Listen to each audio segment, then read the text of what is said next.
Kenyatta, ule alikuwa rais wa Kenya. Juzi alikuwa anaongea mahali, sijui ilikuwa wapi, kwa mazishi fulani. Anaongea ni kama tunaishi ndani ya mapua yake. Anasema sijui tulifanya makosa gani. Kama kuna makosa tulifanya ni kukuchagua wewe miaka 10. Sababu umetuachia Kenya na madeni mingi sana. Wacha kujifanya malaika ati sijui nini.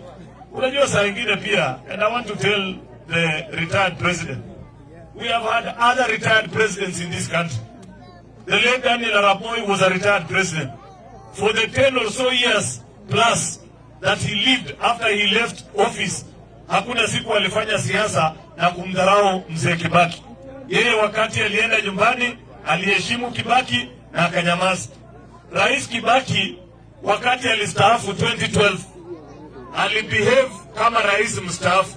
Alienda akaketi chini, akafanya kazi yake kwa heshima ile ambaye inaambatana na mtu ambaye amepewa nafasi ya kuwa rais.